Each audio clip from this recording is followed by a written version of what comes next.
দমদম এয়ারপোর্টের মধ্যে একটি মসজিদ ছিল, আছে, বাঁকড়া তার পাড়ার নাম।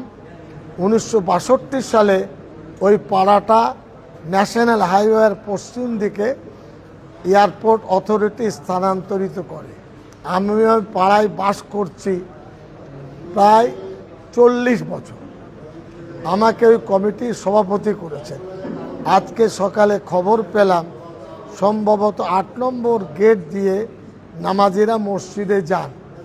ফজরের নামাজে যেতে দেওয়া হয়নি, জোহরের নামাজে যেতে দেওয়া হয়নি, আসরের সময় তারা যাবেন। ওখান থেকে হাজী মনসুর সাহেব এবং মোহাম্মদ জমিল মুন্সি আর আবুল কালাম আরও পাড়ার লোকেরা ফোন করেছিলেন যারা কমিটির মেম্বার। আমাদেরকে বিনা নোটিশে এয়ারপোর্ট অথরিটি গেটটি বন্ধ করেছে। 130 বছর মসজিদে নামাজ হচ্ছে, এটা অন্যায়, এটা বল প্রয়োগ হয়েছে। একইভাবে আলোচনা তারা করেননি, এটা আর একটা বিষয়। আমরা ভারতের নাগরিক, এয়ারপোর্টের সুবিধা অসুবিধা আমরা জানি। মুসলমান নিজের হাতে মসজিদ তুলে দিতে পারে না। আমি বলেছিলাম দারুল উলুম দেওবন্দ পৃথিবীর আইকন, সমস্যাটা সেখানে আপনি পাঠান, লিখে আমাদেরকে বলেন, আমরা আপনার সাথে যাব।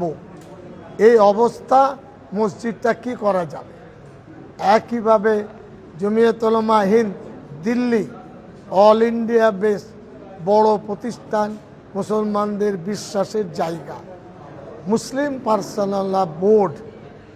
আমরা বলেছিলাম 1.5 মাস 2 মাস আগেও এয়ারপোর্ট অথরিটিকে আপনারা বলেছিলাম চিঠি দেন, তারা সে উত্তর দেয়নি।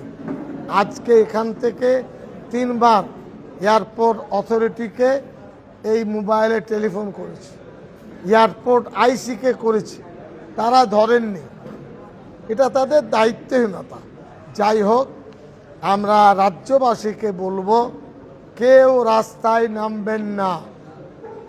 বিজেপির ছেলেরা চাইছে মারামারি করতে, এটা তাদের ইস্যু নয়।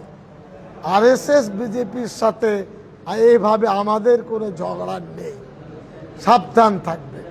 আমরা চিঠি পাঠিয়েছি, সেম চিঠি প্রত্যেক জেলা শাসক এবং এর কপি গভর্নরের কাছে, এয়ারপোর্ট অথরিটির কাছে জেলার সভাপতি সম্পাদক দেবেন। আমরা তার লিঙ্ক পাঠিয়ে দেব চিঠির বায়ানটা।